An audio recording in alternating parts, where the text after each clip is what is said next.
안녕하세요. MBC 16기 성우 조현정이라고 합니다. 만나서 반갑습니다, 여러분. 보이스 캠프 더빙 덕후님의 채널 구독해 주셔서 감사하고요. 제 여러분들이 질문 올려주신 거에 대한 답변을 지금부터 해드리도록 하겠습니다.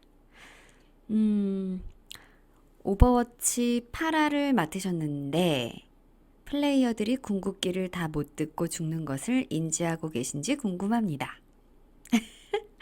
이거 오버워치 초창기 때 이제 한참 이제 홍보하고 막 여기저기 인터뷰 다닐 때 이 얘기를 들었어요.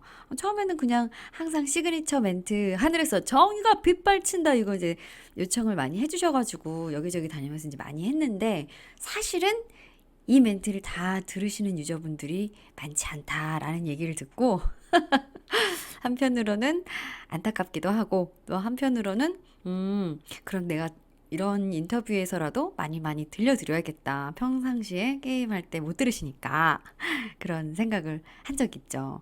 좀 재밌었던 에피소드였던 것 같아요. 아직도 그런 분들이 많으신지 모르겠네요. 여기서 한번 해드릴까요? 하늘에서 정의가 빗발친다! 지금 시각은 새벽 1시 48분입니다. 세 번째 질문이 신비아파트 3기가 최근 종영했는데 파일럿 프로그램부터 최근 3기까지 신비를 맡고 계신데 가장 기억나는 에피소드와 신비의 연기 포인트. 가장 기억에 남는 에피소드는 사실 저는 예전에 뭐 인터뷰나 이런 데서도 얘기한 적이 있지만 가장 기억에 남는 에피소드는 사실 시즌 1이 시작하기 전에 파일럿으로 만들었던 5편의 신비아파트 444호의 비밀? 그 프로그램이 있었어요. 저는 사실 그게 제일 재밌었어요. 5편 다.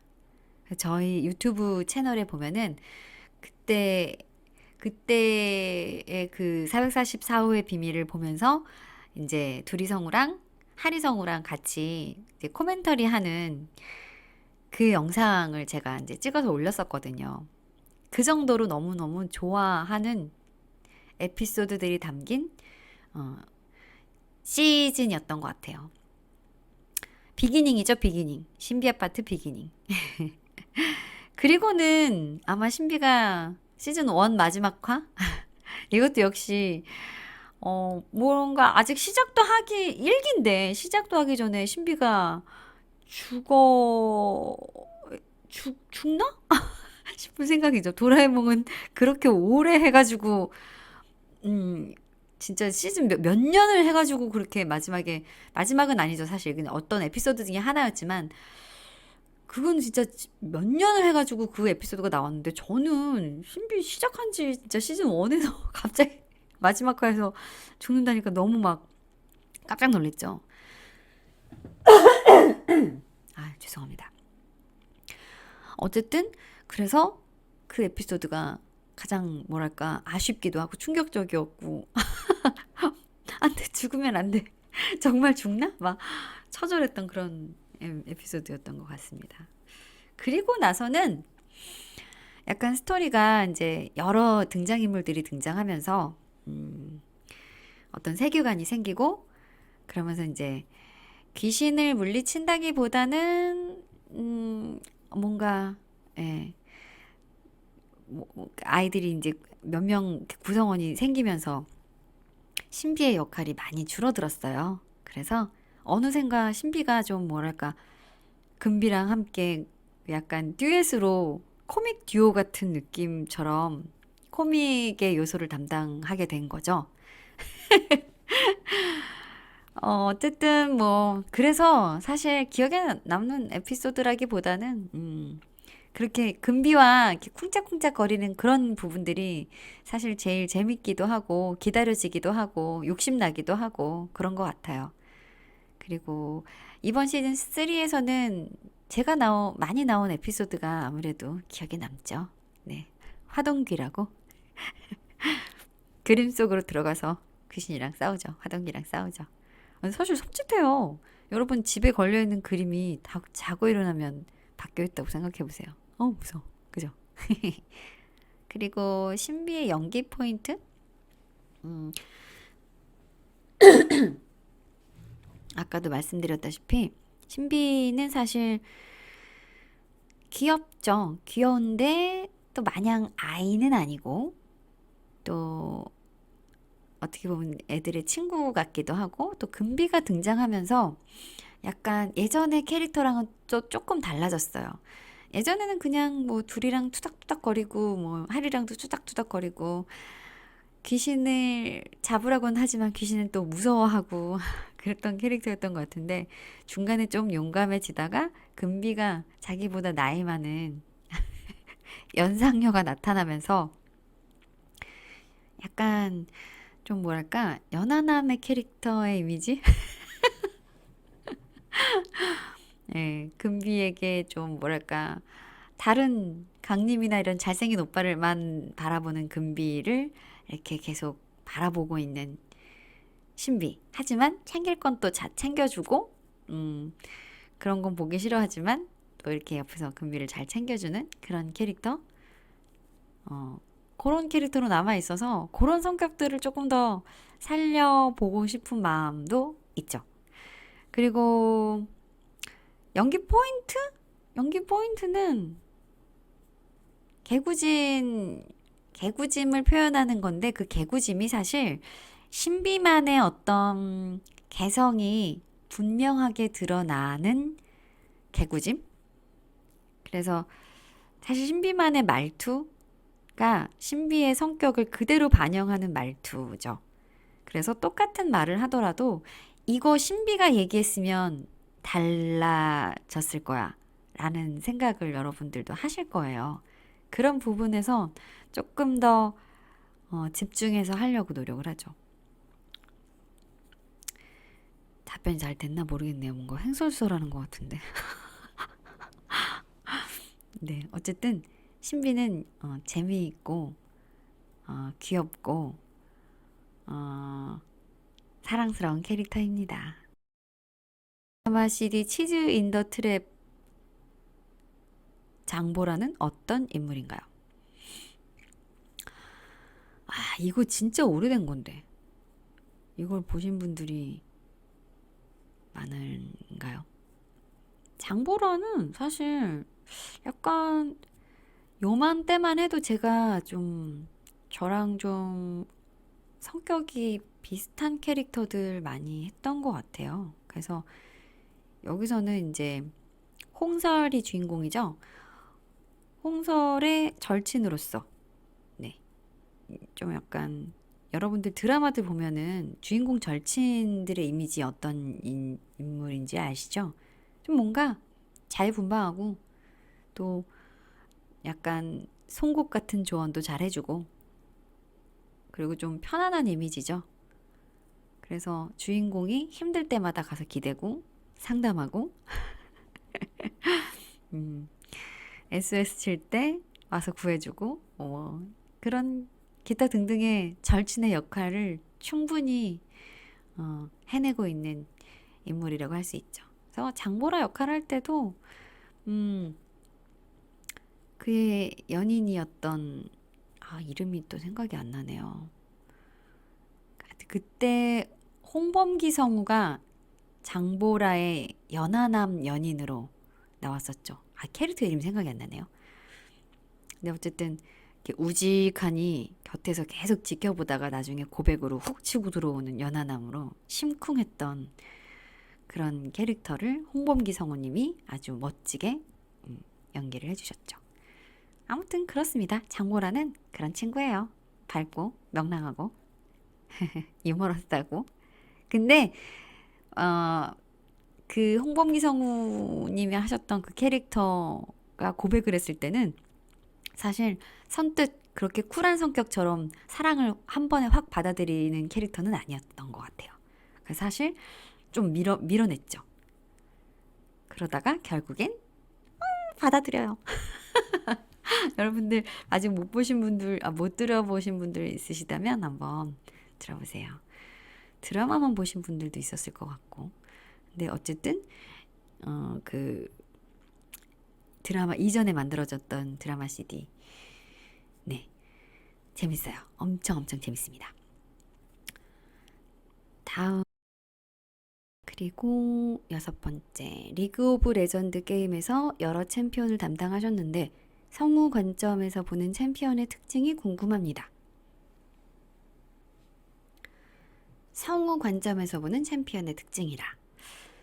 아, 사실 녹음할 때, 여러분 아시는지 모르겠지만, 게임 녹음 현장은, 다른 애니메이션이나, 다른 뭐, 실사 영화 더빙, 극장판 애니메이션 더빙 이런 것처럼, 조금, 뭐, 시나리오나 대본이나, 그걸 일찍 받아서 캐릭터 연구에 필요한 충분한 시간이 없어요. 그래서 대본도 당일 현장에서 바로 받아서 캐릭터 설명 간단하게 듣고, 그리고 바로 현장 녹음을 시작을 하거든요. 그래서 제가 이 LOL 처음에 이제 연기 캐릭터들 녹음을 할 때도 현장에 도착해서 그냥 대본 받고 캐릭터들의 각 당, 이거 이런 캐릭터들 하실 건데, 캐릭터는 어떤 캐릭터고 어떤 캐릭터고 이렇게 간단한 설명을 듣고 이제 들어가서 하게 되거든요. 그래서 아마, 그렇게 충분히 캐릭터에 대한 어떤 제가 인지를 할 수 있는 시간이 충분하지 않기 때문에 그런 상황에서 각 캐릭터별의 특징을 좀 부각시켜가지고 연기를 하려면 가장 대표적인 이제 특징들을 생각해야 되는 게 나이는 뭐 20대인지 30대인지 뭐 그리고 성격은 어떤 성격인 건지 뭔가 강단 있고 카리스마 있는지 아니면 좀 유머러스하고 발랄한지 아니면 되게 여성스러운 건지 뭐 어떤 각자 다양한 캐릭터들이 있으니까 그런 좀 메인이 될 수 있는 성격들을 이제 그 클라이언트 분이나 아니면 이제 녹음실 감독님한테 전달을 받죠. 궁금한 것들이 있으면 그 이제 주로 그런 부분들을 물어봐요. 그리고 이제 영어 옵티컬 음성을 들으면서 한국말 대사를 어, 녹음을 하기 시작하죠. 제가 연기한 캐릭터들이 이제 퀸이라는 캐릭터가 있었고 이렐리아라는 캐릭터 그리고 리븐이 있었죠. 퀸은 사실 리븐이랑 이렐리아보다는 그래도 조금 약간 유머러스하고 유머도 간간히 들어갔던 어, 대사들도 좀 있었고 또 새를 이렇게 같이 다니잖아요. 그래서 아마도 이제 그런 새와 주고받는 어떤 유머러스한 대사들 때문인지 어떻게 보면은 그 이렐리아나 리븐에 비해서는 조금 그래도 숨통이 좀 트이는 캐릭터? 좀 대사에 대한 어떤 긴장도가 조금 덜한. 그래도 퀸이 이런 이제 막 공격하거나 이럴 때 이제 필요한 그런 긴장감은 당연히 충분히 들어가지만 제가 했던 다른 이렐리아나 리븐에 비해서는 상대적으로 조금 그래도 긴장도가 덜하지 않았나. 그래서 좀 개인적으로는 사실 퀸이 막 이렇게 농담하고 이럴 때 느낌들이 더 편하고 좋았어요. 그리고 리븐 같은 경우는 그때는 사실 이렐리아의 대사들이 많지 않았어요. 초창기 때는. 그래서 이렐리아는 대사가 진짜 별로 없었거든요. 리븐이 좀 약간 메인격이라 리븐에 조금 힘을 실었죠. 리븐 같은 경우는 사실 스토리도 저는 나중에 알았어요. 그래서 녹음할 당시에는 그냥 내가 하려고 하는 그런 대본, 이제 현장에서 바로 받은 대본, 미리 읽어볼 수도 없었던 그런 대본에 써 있는 대사들로 이런 대사들을 하는 캐릭터니 이런 성격이겠구나. 그리고 이제 영어 옵티컬에 조금 도움을 받죠. 근데 사실 영어 옵티컬에서는 대사에 써 있는 감정들이 굉장히 많이 드러나지 않아요. 그래서 사실 아마 그대로 연기를 했다면, 그냥 영어를 들을 때랑 그 영어를 우리말로 옮길 때랑은 좀 더 느낌이 달라지거든요. 그래서 이제 클라이언트 분들도 그렇고 녹음실 감독님도 그렇고 우리나라 말로 이제 더빙을 하게 될 때는 이런 느낌들을 조금 더 살려주세요. 뭐 이런 캐릭터의 성격을 좀 더 살려주세요 하는 그런 코멘트를 받죠. 그래서 아마 리브는 좀 강단 있고 카리스마 있고 좀 뭐랄까 다크한 느낌? 뭔가 탁한 느낌들이 조금 더 많았던 것 같아요. 또 좀 더 중성적인 그런 매력을 어필했던 그랬던 캐릭터였던 것 같고, 그래서 아마 이렇게 대사를 칠 때도 뭔가 좀 보이시하게 카리스마 있는 보이시함 그런 느낌들로 대사를 많이 했던 것 같고,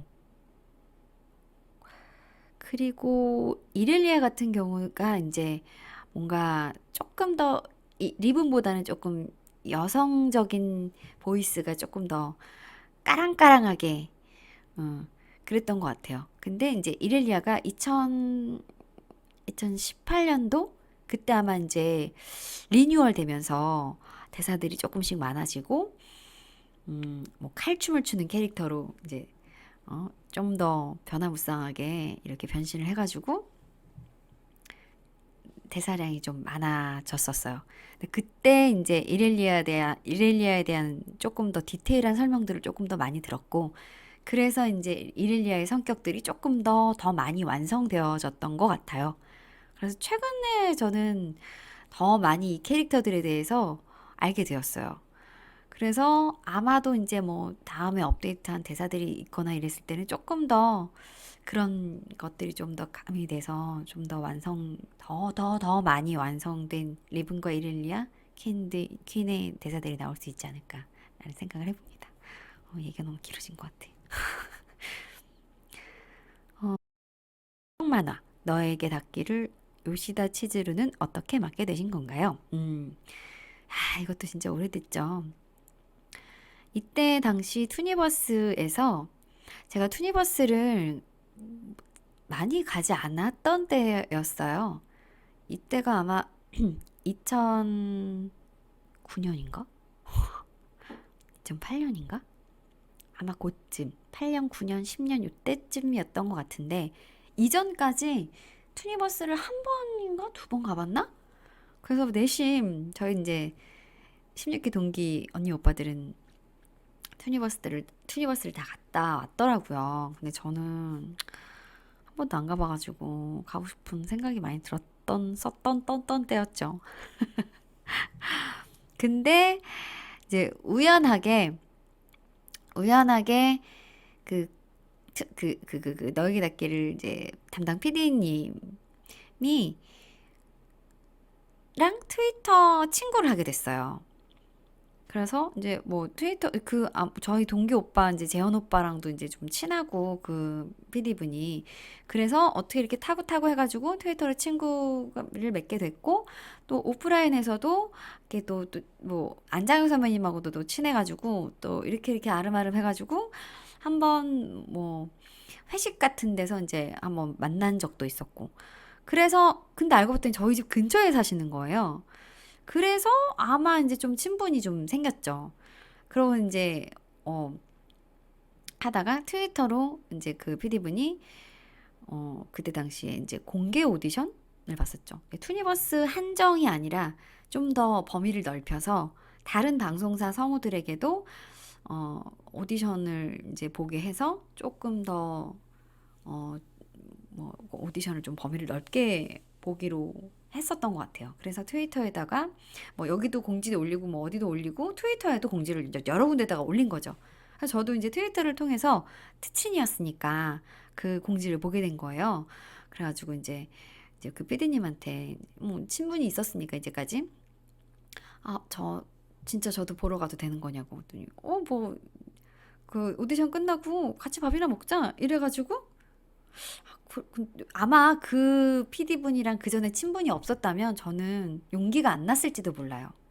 그래서 한번 해볼까요? 그럴까? 그래가지고 친한 사람이 있으니까 좀 마음이 편할 것 같아서 일단 한번 가볼까요? 그래가지고 갔는데 가자마자 사실 후회했잖아요. 갔는데 아니 성우 시험을 사실 제가 2002년도에 이제 MBC 성우 시험을 봤거든요. 근데 그로부터 한 7년 후인가? 근데 이렇게 큰 시험이 또 있는지 몰랐네. 갔더니 정말 아마 70명 넘는 성우들이 그 오디션을 현장에 있는 거예요. 너무 떨리고 무섭고, 나 괜히 왔어. 막 너무 자신감이 갑자기 없어지고 막. 그랬었죠. 근데 어떻게 거기까지 갔는데. 그래가지고 그냥 할 수 없이 꾸역꾸역 들어가가지고 준비했던 그런 캐릭터들. 근데 사실 뭐 다 하고 싶죠. 그래서 사와코도 준비하고 야노도 준비하고 치즈도 준비하고 다 준비했는데 다 떡떡떡 다 떨어지고 치즈가 됐던 거죠. 아무래도 치즈가 제 성격이랑 좀 비슷하기도 하고 좀 그래서 편하게 했더니 좀 잘 들어주신 것 같아요. 그래서 치즈를 연기하게 됐죠. 감사한 기회가 그렇게 오게 됐습니다. 자, 그리고 많은 역할을 하셨는데 가장 기억나는 역할. 하스스톤에서 제가 많은 역할을 한 기억은 없는 것 같은데 제가 잘못 알고 있는 걸까요? 사실 한 인물인 거죠. 앨리스 스타시커라는 한 인물이 약간 테마가 이렇게 바뀌면서 이제 뭐 탐험대장 뭐 무슨 뭐 연구원 뭐 이런 식으로 약간 조금씩 그 앞에 수식어들이 좀 변해서 그 캐릭터가 이제 맡게 되는 어떤 컨셉이 변하면서 여러 캐릭터 같이 보이지만 어쨌든 앨리스 스타시커가 이렇게 저렇게 컨셉으로 했던 걸로 알고 있어요, 저는. 진짜 잘못 알고 있는 건 아니겠죠? 네. 그래서 가장 기억에 남는 건 앨리스 스타시커입니다. 네. 어, 좀 리더 같이 여러 컨셉의 상황에서 유저분들에게 차분하게 조목조목 설명을 잘 하고 게임 룰이라든지 어떤 상황이라든지 이런 것에 대한 상황을 잘 설명하는 그런 조력자죠, 조력자. 맞나? 어쨌든 저는 근데 그 앨리스 스타시커가 처음 녹음할 때는 사실 캐릭터의 어떤 외형을 이렇게 잘 보지 못했어요. 그래서 처음 녹음했던 게 그냥 목소리로 다큐멘터리 나레이션처럼 어떤 약간 그게 뭐였더라? 시네마틱이었던 것 같은데 그걸로 이제 처음 앨리스를 만났죠. 그래서 그냥 이렇게 녹음을 하고 차분하게 약간 그냥 편안한 목소리로 설명해 주시면 됩니다. 뭐 옵티컬도 약간 그런 느낌이니까 그랬었는데 그 다음에 이제 앨리스의 모습을 봤을 때는 뭔가 약간 날카롭고 약간 그런 이미지의 캐릭터였던 것 같은데 앨리스가 점점 예뻐지더라고요. 그래서 뭔가 좋은 기운을 받고 있구나, 앨리스가. 나도 더 열심히 해서 앨리스가 더 예뻐질 수 있도록 앨리스 캐릭터를 열심히 녹음을 해야겠다. 그렇게 생각을 하고 있습니다. 네. 하스스톤의 앨리스 스타시커 많이 많이 사랑해주세요, 여러분. 또 있네요. 녹음실에 데려갈 만큼 방울이를 아끼시는데 방울이는 어떻게 키우게 되셨나요? 이제, 요것도 제가 여기저기 다니면서 인터뷰 때 엄청 많이 얘기했던 질문이에요. 아마 유튜브에 검색해 보시면 많이 나올 텐데, 또 여기 이 채널에서 또 들으시면 또 색다르시겠죠? 그, 저희 MBC의 안장혁 선배님이라고 아시죠? 그분이 처음에 방울이를 키우게 되셨어요. 그분의 아버님이 이제 뭐 포항 쪽에서 일을 하셨었던데 그 거기에서 이제 방울이를 뭐 강아지 한 마리를 데리고 오셨대요. 어느 날 거의 이제 눈 뜨자마자 애기 한 진짜 엄마 젖대고 데리고 오셨다고 그랬었나? 아무튼 눈 뜨자마자 이제 데리고 왔었던 거예요. 그래서 이제 예방 접종 마치고 이제 집에서 가족들이랑 키우시려고 그때 안장혁 선배님이랑 홍대 쪽에서 보이스 비타민이라고 성우지망생 학원에서 제가 이제 강의를 하고 있었어요. 근데 그때마다 이제 홍대에 있는 동물병원에 예방접종을 시키러 이제 방울이를 종종 자주 데리고 나오셨거든요. 근데 그때 이제 저는 원래 강아지를 너무 좋아해가지고 너무 귀여웠었어요. 진짜 아기 때 더 귀여웠었어요. 그래가지고 제가 너무너무 예뻐했죠. 근데 그러다가 가족분들이 어디를 여행 가야 되는데 이제 강아지를 너무 어리고 하니까 데려가기가 좀 이제 그랬죠. 그때만 해도 뭐 애견 동반 뭐 이런 데가 많지가 않았으니까 14년 전이죠. 14년 전. 지금 방울이가 14살이니까. 그래서 저한테 이제 맡겼어요. 뭐 하룻밤만 좀 부탁한다고. 그래서 방울이를 제가 하룻밤을 데리고 있었어요. 근데 진짜 하룻밤 같이 자니까 정이 듬뿍 든 거죠. 막 같이 산책도 하고 밥도 주고 정말 꼬꾸랑고 자기도 하고 하니까 정이 엄청 든 거예요. 근데 몇 개월 지나지 않아가지고 이제 선배님네 그 자녀분들이 알러지 비염이 있다고 이제 애완동물 이런 것들을 좀 조심해라 이렇게 의사 선생님이 말씀을 하셨대요. 그래가지고 아 어떻게 해야 되는지 누굴 줘야 되나 막 이렇게 걱정을 하시길래 남을 주는 건 못 보겠더라고요. 제가 정이 너무 많이 들어서. 그래서 사실 그때 제가 원룸 오피스텔에 살고 있었어요. 좁은데 개를 키울 만한 환경이 사실 아니에요. 그래서 저는 개를 너무 좋아하지만 개를 키우게 되면 마당 있는 집에서 두 마리 이상 외롭지 않게 키워야지라는 생각을 하고 그런 조건이 갖춰지지 않으면 키우지 않겠다는 생각을 했어요. 저조차고 키우면 안 되는 거거든요. 근데 그 상황에서는 정말 운명처럼 거부할 수가 없었어요. 다른 사람에게 방울이를 준다는 거 생각을 할 수가 없는 거예요. 그래서 정말 큰 용기를 내서 제가 한번 키워보겠습니다. 라고 해서 이제 방울이를 제가 키우게 됐죠. 근데 진짜 그때 그 좁은 데에다가 방울이 7개월 때 데려왔거든요, 제가. 못 놓고 나오겠는 거예요. 집에 혼자 있으니까 며칠은 어쩔 수 없으니까 며칠은 이제 집에 두고 나갔다 들어왔을 때 근데 집에 나가 있을 때도 계속 눈에 밟혀가지고 도저히 안 되겠다. 그래서 아마 며칠 만에 방울이를 이제 케이지를 사가지고 여기저기 양해를 구해가면서 데리고 다녔어요. 그날 그래도 제가 차가 있으니까 가능했던 일인 거죠.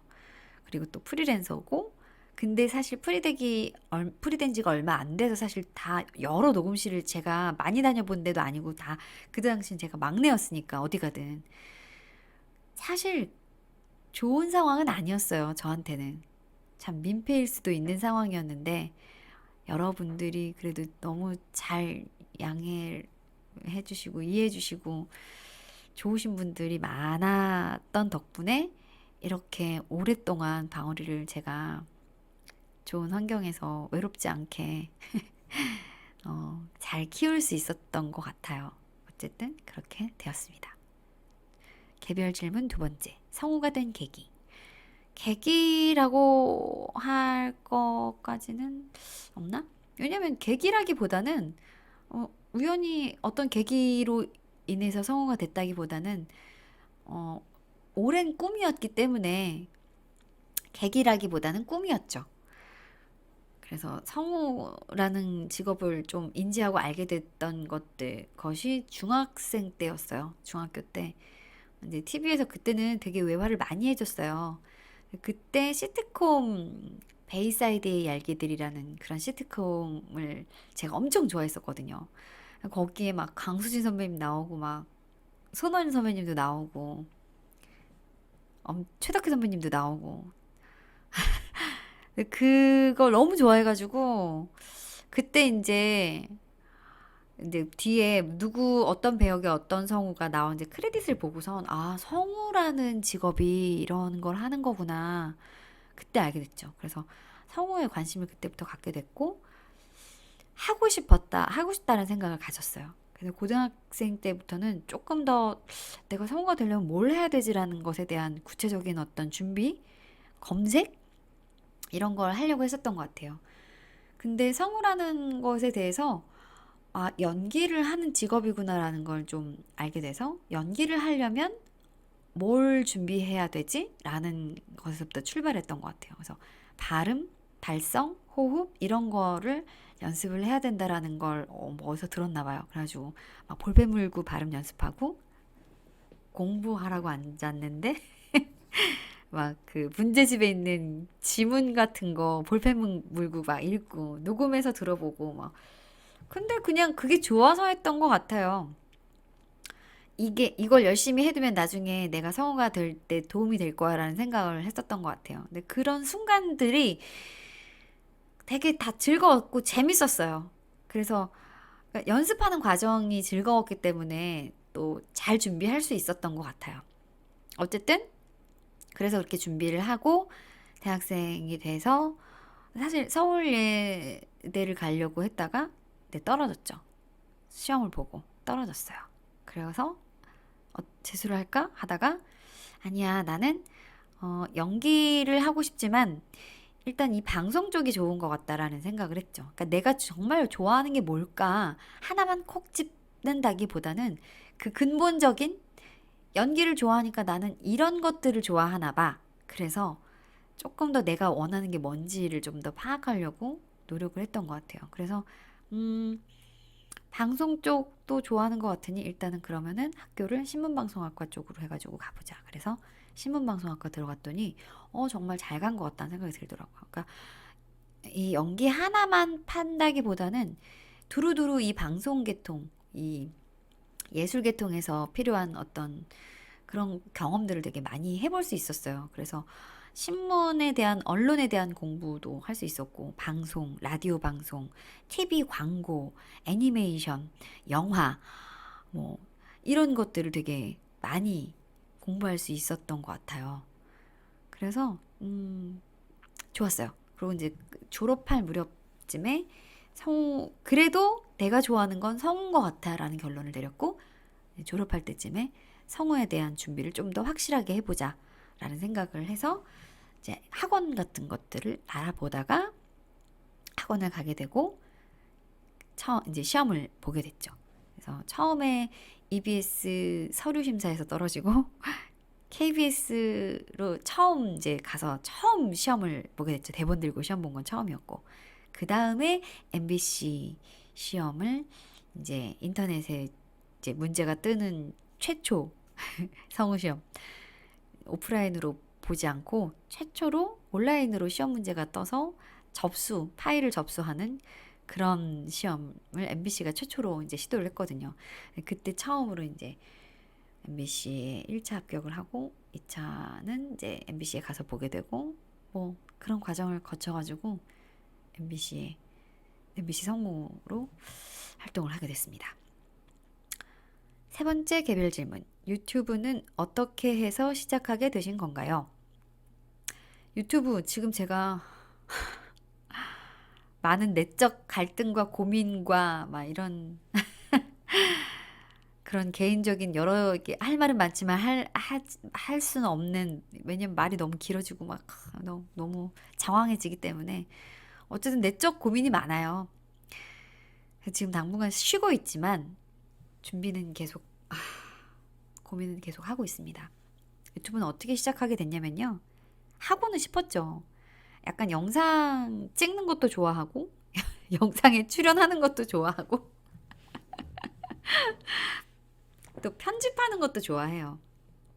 찍고 찍히고 또 거기에 편집하고 또 거기에 제 목소리를 얹고 아무튼 이런 거 보니까 정말 방송 이런 것들을 좋아하는 것 같다는 생각이 들었죠. 그래서 유튜브는 언젠가 해야지 하지만 이 유튜브 뭔가 덜컥 시작하기엔 무섭더라고요.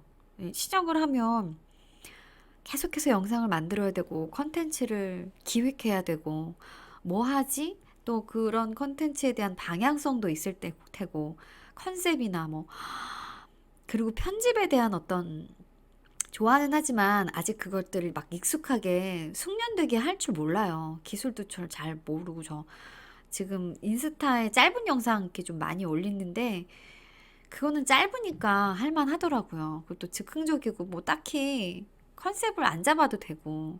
근데 유튜브는 또 다른 얘기잖아요. 그렇다 보니까 사실 할 엄두가 안 났어요. 너무너무 하고 싶은데. 주변에서도 막 이렇게 제의도 많이 받았어요. 이거 해봐라, 저거 해봐라. 근데 사실 남 얘기니까 이거 해보라고 하지. 막상 하려면은 이게 쉬운 게 아니에요. 그래서 지금 정말 활발하게 활동하고 있는 성우 유튜버 여러분들 존경을 표합니다. 진짜 너무 대단하신 것 같아요. 그래서 살필 미루고 있다가 올해 이제 2020년도 작년이죠. 작년에 코로나로 너무 많이 힘들었잖아요. 지금도 힘들지만 매년 신비 아파트 때문에 매년 이제 어린이날은 제가 오프라인 행사를 다녔었어요. 근데 2020년도에는 그런 행사조차도 없었던 거죠. 저도 사실 좀 아쉽고 또 그런 어린이날이 사실 좀 많이 제일 많이 안타까웠던 것 같아요. 어린 아이들이니까 사실 마스크 쓰는 것도 어른보다 훨씬 더 갑갑할 테고 놀러 다니고 싶고 한참 뛰어놀 나이고 그런데 놀이터도 어린이집도 뭐 학교도 제대로 못 가고 친구들이랑 만나서 놀지도 못하고 하니까 너무 사실 안타깝고 안쓰럽더라고요. 근데 어린이날도 이제 다른 해랑 다르게 그런 행사 같은 것도 없고 그래서 너무 좀 제가 마음이 안 좋아서 행사가 없지만 제 개인적으로 좀 뭔가 내 마음을 전달할 수 있는 방법이 없을까 해서 좀 서프라이즈로 신비 아파트 그 엔딩송을 제가 이제 커버를 한번 신비 목소리로 불러보면 좋아해 주시지 않을까, 재밌게 들어주시지 않을까. 사실 노래 못하거든요. 노래 못해요. 노래 진짜 못해요. 노래 진짜 못하는데 용기를 내서 연습을 해가지고 한번 커버곡을 짠 오프라인으로 저 뭐지 그 어린이날 서프라이즈로 한번 올려보면 어떨까 했는데 이제 여러 사람이 보기에는 사실 인스타도 뭐 지인들이나 좀 더 많고 좀 더 광범위하게 여러분들에게 알릴 수 있는 루트가 유튜브라는 생각을 했어요. 사실 근데 그때 뭐 구독자도 많지 않았기 때문에 왜 그랬는지는 모르겠지만 어쨌든 그렇게 한번 올려놓으면 이제 주소를 이렇게 여러분들 뿌리고 뭐 그냥 알고리즘 타고 들어오지 않을까 해가지고 일단 서프라이즈로 커버를 해서 올리게 됐죠. 근데 생각보다 너무 반응이 좋았어요. 막 여러분들이 들어주시고 막 반응 주시고 댓글 달아주시고 하니까 그때 혹한 거죠. 어, 이거 한번 해볼까? 이거 약간 그런 맛을 보니까 한번 해볼까 하는 용기가 생기더라고요. 그래서 그래, 일단 여러 생각하지 말고 일단 그럼 해보자.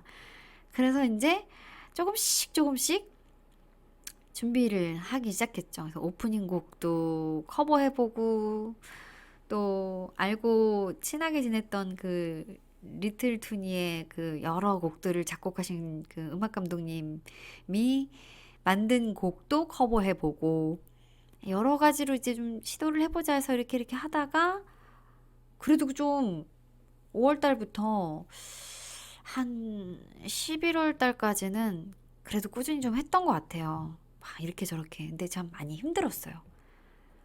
막 밤새고 편집하는 게 보통 일이 아니더라고요. 막 일상이 무너지더라고요. 그래가지고 한 번 편집해서 그거 올리는 데는 정말 막 이틀 밤 새고 막 이러니까 진짜 일상이 무너지더라고요. 와, 진짜 이거 너무 힘들다. 근데 편집도 편집인데 사실 뭘 하지라는 생각도 하고 방향 이걸 어떤 방향으로 나아가야 될지도 생각하고 막 여러 가지 고민이 많습니다. 그래서 지금 제가 아무런 얘기도 없이 잠수죠, 잠수. 잠수를 타고 있죠, 저희 유튜브는. 어쨌든 이렇게 해서 시작하게 되었어요. 여러분들 그래도 조만간 다시 제가 컴백을 해서 소소한 영상들 좀 다시 올려볼 생각이니까 제 채널에도 많이 찾아주시기 바랍니다. 개별 질문 네 번째. 기억나는 녹음 에피소드. 기억나는 녹음 에피소드요? 이거 제 채널에 Q&A 올려둔 영상도 있었거든요. 근데 전 진짜 큰일 났어요. 이렇게 기억이 점점 희미해져 가서 너무 슬프네요. 기억나는 녹음 에피소드는 사실 여러 가지가 있을 텐데 지금 당장 딱 이렇게 얘기를 하려니까 생각이 안 나네요. 네. 이거는 이거는 어 지금은 당장 생각이 왜냐면 이게 너무 녹음한 게 많으니까 죄송해요. 이거는 제가, 더빙 덕후님, 이거는 좀 곤란한 질문이라기보다는 생각이 나지 않아서 답변을 못 하겠어요. 죄송해요. 이거 빼주세요. 다섯 번째. 다음 질문. 본인 목소리 내에서 연기하기 쉬운 배역, 어려운 배역. 연기하기 쉬운 배역? 목소리 내에서?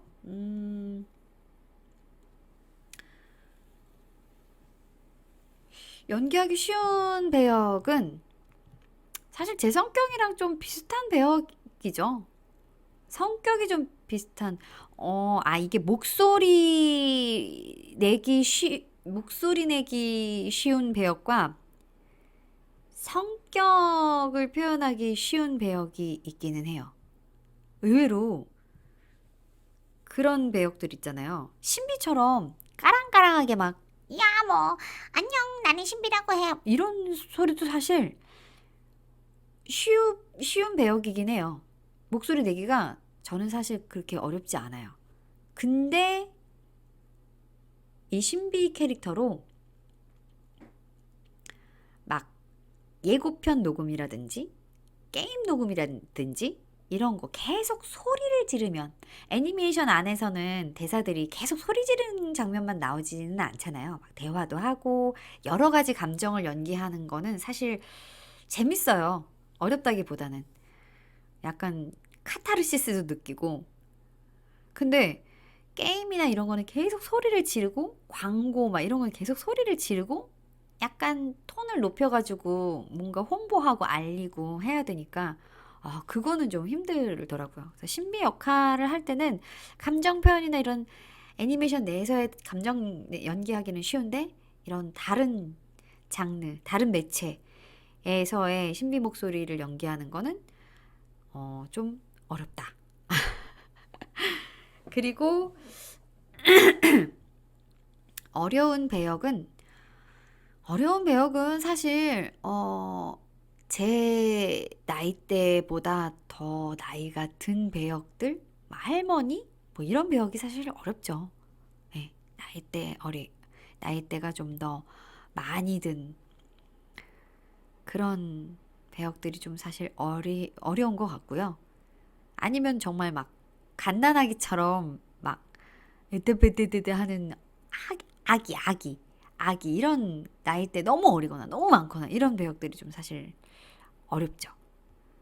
그리고 예전에는 사실 제가 목이 남자 아역, 그것도 막 엄청 개구쟁이 남자 아역 캐릭터를 그것도 약간 주인공급으로 많이 하던 때가 있었어요. 도라에몽의 이슬이를 엄청 오래 했잖아요. 2006년부터. 근데 그 무렵에 또 그렇게 막 개구쟁이 남자 아역을 많이 했던 시기가 있었는데 그때는 이슬이 하기가 힘들더라고요. 근데 제가 이렇게 성우 생활 하면서 발성법을 제가 막 따로 이렇게 연구를 해서 발성법을 이번엔 이렇게 해야지 저렇게 해야지 한 건 사실 아닌데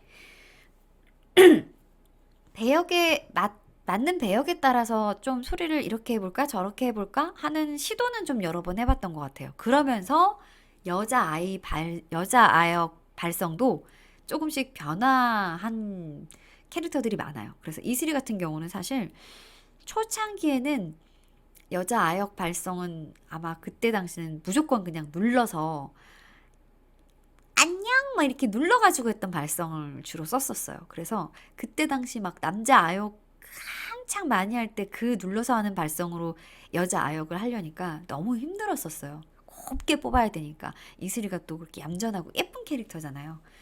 근데 한 2010년 넘어가면서는 2012년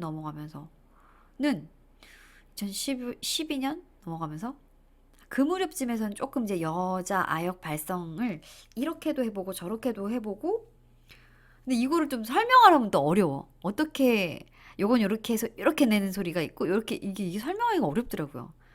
그냥 내 목소리 안에서 이렇게 나올 수 있는 소리도 있구나 하는 것들을 찾아가면서 조금 더 다른 여아 발성들을 제가 좀 만들어냈던 것 같아요. 그래서 아마 초창기 이슬이 소리랑 중간 그리고 최근의 이슬이 소리랑 조금씩 달라요. 이슬이가 좀 어려웠다면 어려운 배역? 근데 이슬이가 저를 많이 성장시켜줬죠. 네. 어쨌든 그렇습니다. 다음 질문은 앞으로 연기해보고 싶은 배역. 음, 로맨스? 뭔가 제가 성우 지금 20년 차가 됐대요. 여러 가지 배역, 진짜 여러 가지 배역 많이 해봤던 것 같아요. 그중에 로맨스도 있었겠죠? 근데 기억이 나지 않습니다. 뭔가 몰입해서 오래오래 좀 시리즈 오래오래 장편 시리즈로 어, 그런 진하고 깊숙한 감정 연기를 할 수 있는 로맨스 주인공을 해보고 싶네요. 사랑하고 싶어요. 네. 제가 막 개구쟁이 막 이런 배역, 뭐 또 카리스마 있는 배역, 뭐 그리고 뭐 말괄량이 같은 여자, 뭐 남아도 그렇고 또 뭔가 뭐 되게 다양하게 했었던 것 같아요. 뭐 새침한 여자도 했었던 것 같고 뭐 아주 다양하게 해봤던 것 같은데 뭔가 드라마 안에서 약간 감정선을 진득하니 가지고 가면서 이런 로맨스 사랑 이야기 이런 거는 없었던 것 같아요. 있었나? 아니, 너에게 닿기를 치즈가 있긴 하죠. 가장 기억에 남는 캐릭터 중에도 하나긴 하지만, 사실 그 이후가 더 좀 사실 궁금한데, 류랑 막 이렇게 이제 본격적으로 이렇게 꽁냥꽁냥 하면서 뭐. 근데 뭔가 이게 이제 시즌2로 끝났잖아요. 더빙이.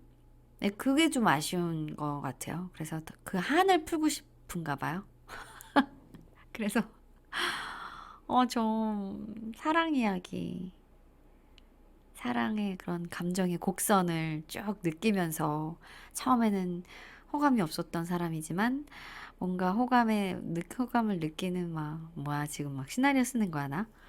뭐 이렇게 막 그렇게 하면서 하다가 조금씩 그 사람이 눈에 들어오고 막 마음에 들어오면서 막 이런 감정의 어떤 흐름을 좀 이렇게 오롯이 몰입해서 느끼면서 결국에는 막 해피엔딩으로 끝나면 좋겠지만 뭐 어쨌든 뭐 해피엔딩이든 뭐 새드엔딩이든 어쨌든 간에 그런 사랑의 어떤 롤러코스터가 들어있는 그런 작품을 좀 해보고 싶네요. 그렇습니다. 공통 질문이 또 있네요. 공통 질문. 앞으로 이루고자 하는 목표? 앞으로 이루고자 하는 목표. 음, 누구나 그럴 것 같아요. 오래오래 내가 좋아하고 사랑하는 지금의 이 일을 오래오래 할 수 있었으면 좋겠다라는 뭔가 추상적일 수도 있지만 어떻게 보면 가장 간절한 목표가 아닌가. 사실 그 목표를 이루기 위해서는 이제 건강 관리도 열심히 해야 되고 또 저를 갈고 닦아야겠죠. 여러 면에서 열심히 고여 있지 않고 계속 흐를 수 있는 그런 노력을 해야겠죠. 그리고 소소하게는 유튜브를 안정적으로 잘 운영해 나가고 싶네요. 그런 목표 꼭 이뤄보고 싶습니다. 그리고 10년 후 어떤 성으로 기억되고 싶은지. 참, 시기적절한 질문이네요. 제가 20년 차잖아요, 올해로. 10년 후. 30년. 20년 차 돼 보니까 30년 차 금방 올 것 같습니다.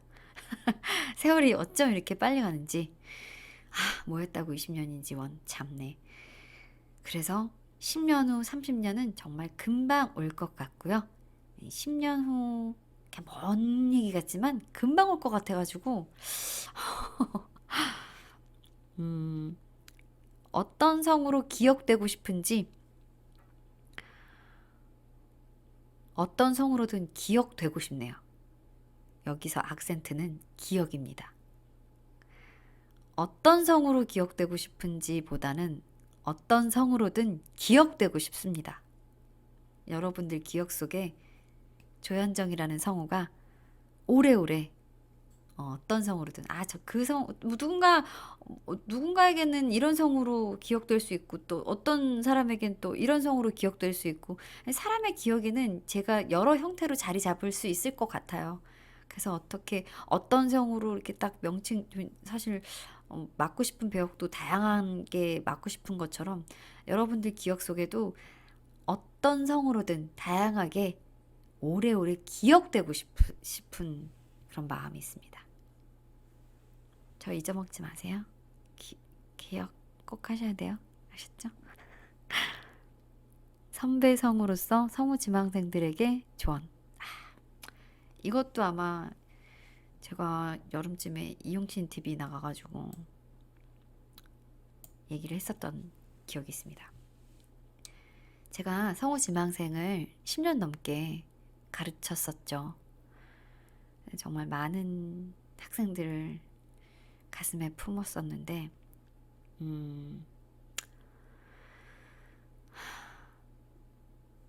어떤 이야기, 여러분들, 그러니까 오래 준비한 친구들 보면은 가장 가슴에 많이 남는 친구들이 사실 오래 준비한 친구들이에요. 저는 사실 좀 너무 심하게 학생들한테 이입하고 몰입해가지고 강의를 하면서도 사실 제 본업하고 비중이 좀 많이 바뀔 정도로 다른 선배 성우 이제 강사 하시는 선배님들한테도 그러면 안 된다는 조언을 많이 듣기도 했었어요. 왜냐면 사실 어느 정도의 적당한 거리는 상당히 중요한 것 같고 저도 깨달았거든요. 필요하다고. 근데 그게 쉽지가 않더라고요. 그러니까 사람 성격인 것 같아요. 그래서 지망생들한테 너무 많이 이입을 하다 보니까 막 일과 중에도 생각이 나고 또 더 많이 친분을 갖다 보니까 더 많이 이입이 되는 거예요. 그러니까 그 사람의 그런 합격 당락에 따라서 너무 마음이 아프고 근데 저처럼 똑같이 이렇게 마음 아파하는 선생님들도 되게 많아요. 그래서 같이 막 동병상련의 그런 마음을 나누기도 했었죠. 근데 그런 학생들의 마음을 이렇게까지 이입해가면서 이제 느낀 게 뭐냐면 가슴 아팠던 게 뭐냐면 오래 준비하다 보니까 충분히 그런 마음이 들 수 있을 것 같더라고요. 이해가 되더라고요. 내가 잘하고 있는 걸까? 내가 재능이 있긴 한 걸까? 나 이거 해도 돼? 내가 이거 할 수나 있을까? 처음에는 정말 막 패기와 열정 막 이런 걸로 할 수 있어. 하자. 뭐 열심히 할 거야. 해요. 하는데 그게 이제 여러 번 이 불합격을 경험하면서 안 흔들릴 수가 없죠. 안 흔들릴 수가 없어요. 그러니까 그런 약해지는 이제 생각들을 할 수밖에 없는데, 정말 냉정하게 얘기하면 사실 재능 필요하죠. 재능도 필요하고 또 뭐 처음에는 저도 막 엄청 촌철살인 같은 말들을 되게 많이 내뱉었어요. 상처 주고. 왜냐면 열심히 안 하는 친구들도 사실 있었거든요. 열심히 하지 않는 친구들에게는 정말 날카로운 이야기들 되게 많이 했었어요. 또 정신 차리기도 하고 싶고, 음, 조금 더 나의 코멘트가 좀 강렬하게 박혀서 변화시키고 싶은 마음에 그랬었는데, 저는 그렇게 생각해요. 여러분들이 이걸 하고 싶어서 시작한 것만으로도, 관심을 갖고 시작한 것만으로도 사실 재능이 있다고 저는 생각이 들더라고요. 오래 경험해 보니까, 오래 겪어 보니까, 아니, 그걸 보고 똑같이 애니메이션을 보고, 똑같이 뭐 게임을 보고, 똑같이 뭐 영화를 보고 해도 사실 느끼는 감정들은 다 다르거든요. 근데 그냥, 아, 저 영화 되게 감동적이야, 멋있다 하고 끝날 수 있지만, 여기까지 이걸 해보겠다고 온 친구들은 그 이면에 다른 걸 본 거거든요. 배우를 본 거고, 캐릭터를 본 거고, 대사들을 조금 더 느낀 거고, 저 대사들을 내가 해보고 싶은 마음이 든 거고, 그런 생각을 했던 것 자체만으로도 충분한 재능이 있는 겁니다. 그 다음부터는 여러분들이 이제 잘 멘탈 관리를 하면서 음, 관리해 나가는 거죠. 오래 준비해서 계속 떨어졌기 때문에 난 재능이 없어. 사실 그건 아닌 것 같아요. 왜냐면 이거는 정답이 없거든요. 정답이 있어서 내가 그 정답을 맞추지 못해서 떨어진 게 아니라 나를 뽑아주는 사람도 사람이에요. 정답을 맞추고 정답이 있고 이게 아니기 때문에 어떤 사람 눈에는 저 사람이 괜찮아 보일 수 있고 또 어떤 사람 눈에는 저 사람이 마음에 안 들 수도 있고 취향의 문제인 것 같아요. 각 방송사마다 PD들이 여러 명이고 각 방송사마다의 취향도 다르고 그 한 방송사 안에서 여러 명의 PD들의 취향도 다 다르고 물론 그 해에 그 방송사가 원하는 어떤 그런 뭐 워너비는 있겠죠. 하지만 음, 그것 또한 취향이 각각 다른 사람인 PD들이 뽑는 거고 하기 때문에 운도 많이 따라주고요. 취향도 많이 따라주고요. 그렇습니다. 그렇기 때문에 여러분들이 오래 간직하고 꿈꿔갈 그런 여러분들의 소중한 꿈을 음, 힘들다고 재능이 없어라는 결론으로 연결짓지 않았으면 좋겠어요. 너무 말이 길어졌죠. 이게 말이 자꾸 길어져요. 간단 명료하게 얘기를 해야 되는데 해주고 싶은 말이 많은 것 같아요. 하고 싶은 말도 많고 해주고 싶은 말도 참 많은 것 같아요. 근데 이게 또 상대를 앞에 두고 얘기를 해도 또 제대로 100%다 전달되지가 않는데 이런 루트를 통해서 여러분들한테 이렇게 짤막하게 전달을 하는 게 100%다 전달이 될지는 잘 모르겠네요. 어쨌든 편집 잘 해주시겠죠? 그리고 또 한 가지. 두 가지나 얘기하면서 이렇게 길게 얘기했어. 또 한 가지는 방송사의 합격만이 여러분들의 꿈을 이룰 수 있는 단 한 가지의 루트라고 생각하지 않았으면 좋겠어요. 물론 아직까지 이제 협회 성우라는 게 있고 그 협회 성우가 되려면 방송사 공채를 통과해야 된다라는 어떤 규칙은 있지만 그렇다고 해서 그걸 뭐 하지 말라는 얘기가 아니라 너무 공채만을 바라보고 고시 공부하듯 공부하기보다는 여러분들은 사실 엔터테이너예요. 지금 시대의 성우들은 사실 저 때만 해도 막 이렇게 노래 잘하는 성우도 없었고, 있긴 했지만 더 많은 사람들을 요구했죠. 이렇게 오해의 소지가 있다니까. 노래 잘하시는 성우분들이 얼마나 많은데. 어쨌든, 지금은 조금 더 대놓고 좀 그런 것들을 더 원하기도 하고, 또 작품에서 노래의 비중이 커지기도 했어요. 그렇기 때문에 더 대놓고 바랄 수도 있는 거고. 어쨌든 여러분들은 막 이렇게 고시 공부하듯 어떤 것도 막 대본을 파고 막 작품을 막 이렇게 해서 그것만 해서는 사실 여러분들은 준비하는 과정조차도 행복하지 않을 수 있어요. 오래 준비하다 보면. 그렇기 때문에 정말 여러분들이 원하고 재미있어 하고 잘할 수 있는 게 뭔지를 더 많이 본인 스스로를 아셔야 될 것 같아요. 본인 스스로를 나에 대해서 아는 것 사실 세상에서 제일 어려운 일인데 그래도 이거 준비를 하시면서 내가 제일 잘하고 내가 제일 좋아하는 건 뭔지를 조금 더 알려고 노력하신다면 준비하는 과정이 단순히 고시 공부하듯 대사 파고 막 애니메이션 파고 이런 것에서 조금 더 벗어나 영역을 더 확장시킬 수 있을지도 몰라요. 그래서 여러분들만의 채널을 가지고 여러분들만의 이야기를 여러분들만의 끼와 재능으로 풀어나가시고 표현해 나가신다면 그런 것들이 전부 다 여러분들의 어떤 자산으로 남아요.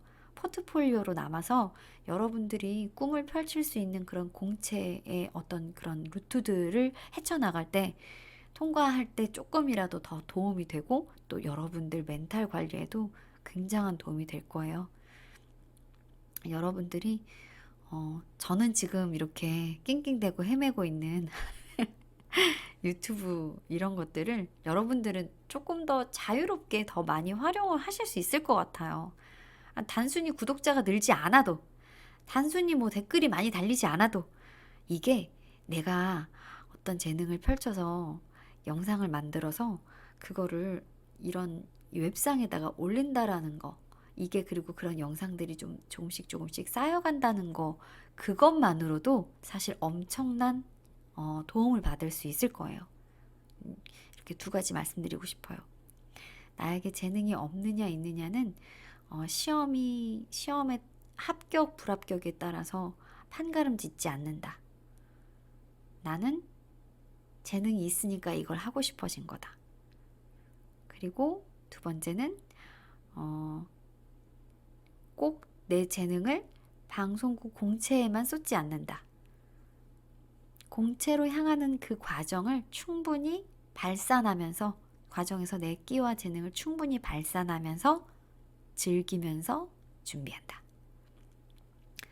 이 두 가지 꼭 말해주고 싶네요. 그렇게 해서 공채를 통과한다면 좀 더 이제 전속 생활이나 그 이후의 프리 생활, 성우 생활이 좀 더 흥미진진하고 재밌을 것 같아요.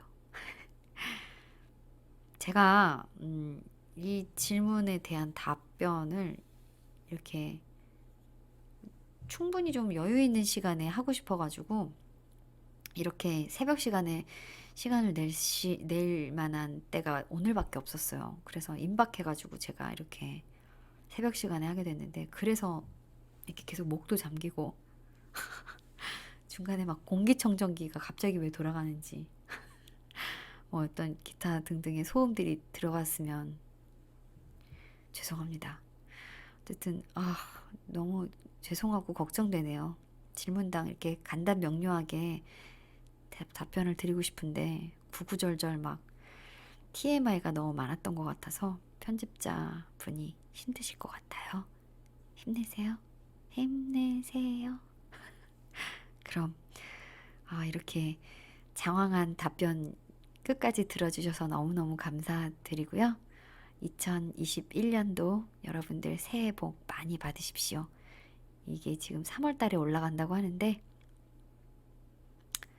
어떻게 편집을 하실래나? 이런 얘기 하면 안 되나?